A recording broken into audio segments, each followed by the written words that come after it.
What's going on, everybody? So I got some breaking news, because I'm going to be breaking news on this channel too. There's going to be some news coverage from me. News that the media won't cover. So here's the first step of the news the media won't cover. Here's the first one. A Vancouver rape crisis shelter was vandalized by transgender activists less than 24 hours ago.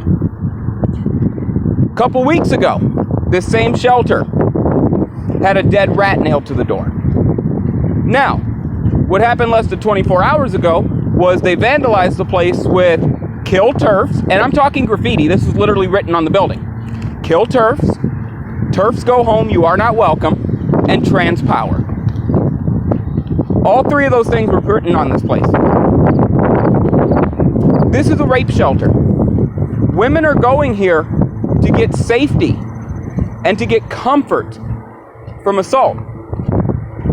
And they're being targeted at their shelters now.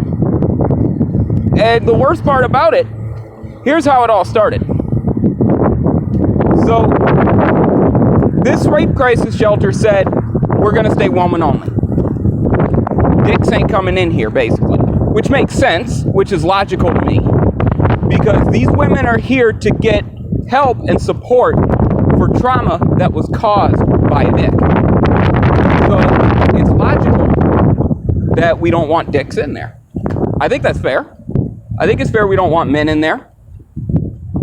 Now, the trans activists are pissed about it, and they got funding cut to the shelter, so the government literally cut funding to this kind of help for victims. And they're still vandalizing the place. They're still destroying it because they're upset that they can't get in there. This is obvious that they're upset that they're not being allowed to prey on people. That's what this is. They want to prey on people, and they're mad because they can't. So, that's the core of the problem. That's the big problem, is this kind of shit. Now, I'm going to get into something else that's a bit of a problem with it too.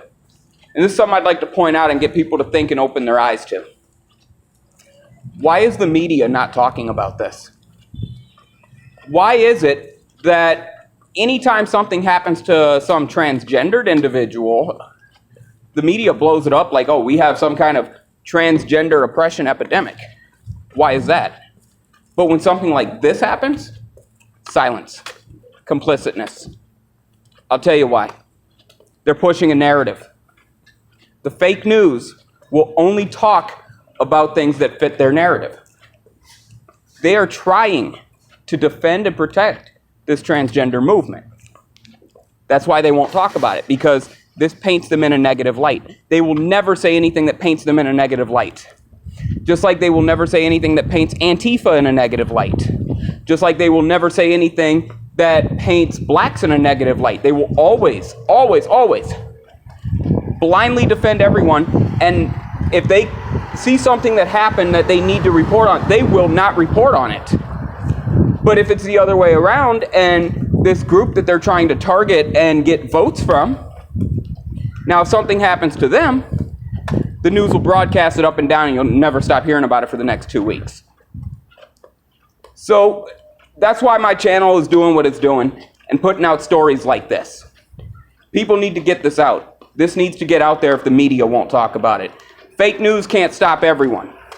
So please, there will be a link in the description to the article. Please, like, comment, and share. I don't care if you comment. I don't even care if you like it. Okay? I don't even care if you subscribe. Just please, please share the hell out of this, because this needs to get out there. This is unacceptable. This is unacceptable, and people need to bring more attention to this. Peace.